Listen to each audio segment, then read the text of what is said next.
राहुल गांधी को पहले संसद में बोलने नहीं दिया गया, बाद में उनकी सदस्यता रद्द हो जाती है। आपको क्या लगता है कि अडानी महाघोटाले से ध्यान हटाने के लिए, उनके सवालों से बचने के लिए ये सब कुछ किया जा रहा है? देखिए, मैं खास करके नरेंद्र मोदी और अमित शाह को, मैं गुजरात से बिलोंग करता हूं, तो 2001 से बाखूबी जानता हूं। वो मुद्दों को भटकाने में माहिर है। वो जब जब उनको लगता है कि उन पर अब उनका जो ज़मीन है वो नीचे से सरकने लगता है, वो हमेशा मुद्दों को डाइवर्ट करते हैं।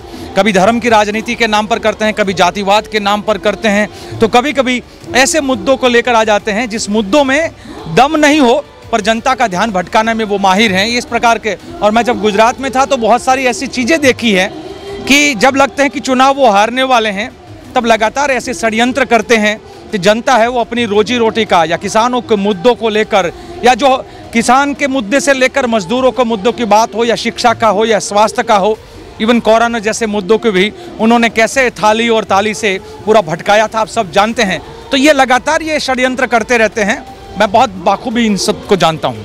भारत जोड़ो यात्रा के वक्त भी हमने देखा था कि जो अपार समर्थन देश भर से यात्रा को मिला, राहुल गांधी पर जो भरोसा जताया था देश की जनता ने, कहीं ना कहीं वो भी चिंता में डाल रही थी प्रधानमंत्री नरेंद्र मोदी को, मोदी सरकार को।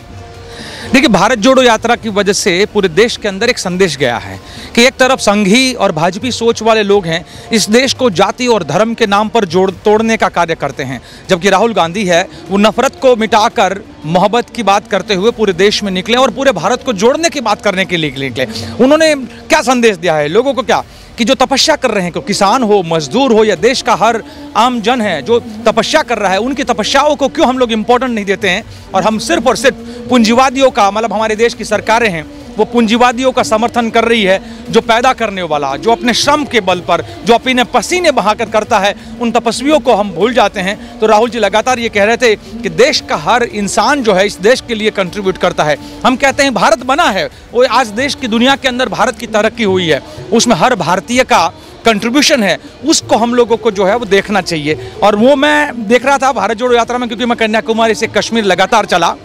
राहुल जी के समर्थन में अपार जनमेदनी जो है जिस प्रकार से आना शुरू किया, और तब से ही भाजपियों के संघियों शुरुआत में कभी जूतों के मुद्दे पर, कभी टी शर्ट के मुद्दे पर वो ध्यान भटकाने का कोशिश किया। फिर बाद में पता चला कि इनके टी शर्ट के या जूतों की बात करेंगे, वो तो 10 लाख का वो शूट है, वो मोदी का वो बाहर आएगा, और वो सूट बूट की और पूरे देश के लूट की सरकार के तौर पे वो ज़्यादा उनका बाहर आएगा, तो उन्होंने फिर मुद्दे को भटकाया। बिल्कुल, यात्रा को बदनाम करने के लिए कई मुद्दे उठाए, जैसा जिसका जिक्र आपने भी किया। कहीं ना कहीं ये सरकार को लगने लगा था कि उनके झूठ से, जो भ्रम का बाजार उन्होंने बना रखा है, उससे पर्दा उठने लगा है, जनता सच को देखने लगी है। और यही बौखलाहट कि बाद में 45 दिन बाद एक नोटिस भी भेजते हैं वो राहुल गांधी को।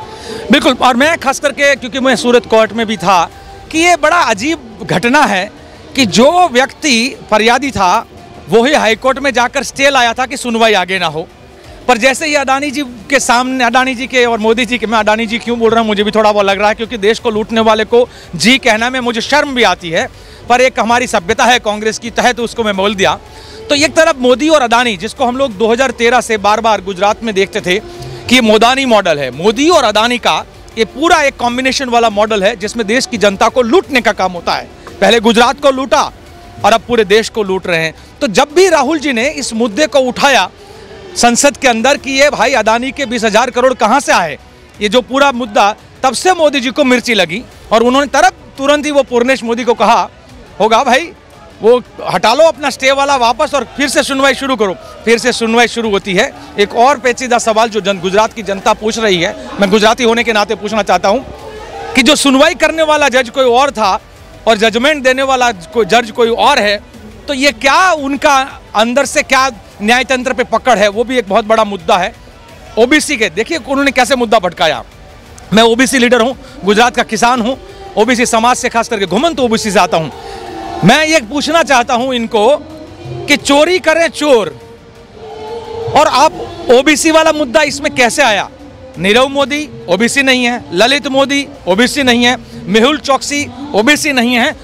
राहुल जी ने तो इन 3 चोरों के बारे में मुद्दे उठाए थे और अब मोदी जी उसको पूरा घुमा के ओबीसी पर ले जाना चाहते हैं।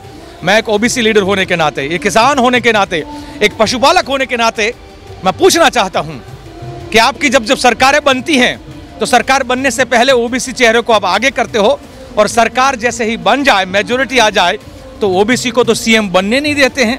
चाहे वो गुजरात के अंदर के पिछले 3 सीएम देख लीजिएगा, चाहे वो छत्तीसगढ़ के उनके 15 साल के सीएम को देख लीजिएगा, चाहे वो हरियाणा के सीएम को देख लीजिएगा, चाहे झारखंड के सीएम को देख लीजिएगा, पूरे महाराष्ट्र के सीएम के उनके सिलसिले को देख लीजिएगा। हर जगह पे वो दिल्ली के सीएम को, कहाँ पर वो हर जगह पे ओबीसी को एक हथियार के तौर पे इस्तेमाल करके सत्ता में, तो फिर वो क्योंकि जो सोच है वो संघी है, वो संघी सोच, क्योंकि संघ के राष्ट्रीय जो उनके कार्यकारिणी है 49 लोगों की है, उसमें ना एक महिला है तो वहाँ पितृसत्ता है, ना उसमें एक ओबीसी है, ना एक आदिवासी है, ना एक दलित है और ना ही एक माइनॉरिटी है। तो ये पूरा का पूरा नाजी सोच वाला एक उच्च मानववाद वाला जो कॉन्सेप्ट है उससे वो सरकारें चलाना चाहते हैं और वही कर रहे हैं। और उसी लिए मैं एक ओबीसी लीडर के नाते मैं चैलेंज करना चाहता हूं, बताइए ना आपके ओबीसी लीडर कौन हैं? उनको तो हटा दिया गया है, एक एक को पीछे कर दिया गया है। और जब जब उनकी बात आती, मैं तो वहां तक पूछता हूं, पंचायती राज के चुनाव के अंदर वो ओबीसी वाला रिजर्वेशन हटाने वाले तो वो भाजपा ही है। हम तो कहते हैं कि जनगणना है वो जातियों की करें ताकि वो पता चले कि ओबीसी में कौन लोग हैं, कितने लोग हैं, वो क्यों रोकी हुई है। तो एक तरफ ओबीसी को खत्म करना, ओबीसी की जो विचारधारा है और ओबीसी के जो मूल निवासी जो लोग हैं इस देश के अंदर, उनके जो अधिकारों को खत्म करने का काम करते हैं। और जब पता चले कि अब उनकी जमीन सरक रही है तो फिर ओबीसी के नाम से खिलवाड़ करते हैं। मतलब आप कहना चाह रहे हैं कि केवल राजनीतिक लाभ के लिए सियासी मुद्दा बनाते हैं, जब जब चुनाव आता है तो जाति धर्म के मुद्दों को उठाकर राजनीति करने की कोशिश करती है सरकार। बिल्कुल यही काम उनका है और वही कर रहे हैं। नहीं तो हमारे साथी तो पूछते हैं, वो कहता है चौकीदार हूँ, वो कहता है मैं चौकीदार, असल में वो है भागीदार। तो ये चौकीदार है कि भागीदार है, वो देश की जनता पूछना चाहती है। देश की जनता ये भी पूछना चाहती है कि भाई वो डंडा लेकर बार बार आप निकलते हो, डंडे से डराते हो, तो तुम डंडों से तोड़ोगे तो हम झंडे से जोड़ेंगे। तो हम तो जोड़ने का कार्य करते हैं। राहुल गांधी के नेतृत्व में भी वही काम हुआ। और वो भटकाने की जगह पर असली मुद्दों पर बात करिए ना। कोरोना में जो मरे हुए लाखों लोग हैं, वो आंकड़े क्यों छुपाते हो? देश के अंदर बेरोजगारी के आंकड़े को क्यों छुपाते हो? देश के किसानों की बर्बादी के लिए जो कानून बनाया था, वो उसके बाद जो बर्बादी हुई उसको क्यों छुपाते हो? हकीकत सामने लाओ। देश की अर्थव्यवस्था को खत्म कर दोगे, देश के संसाधनों को पूंजीवादियों के नाम कर दोगे, तो ये है धर्म के मुखौटे से वो पूंजीवादियों के गुलाम की तरह वो काम कर रहे हैं।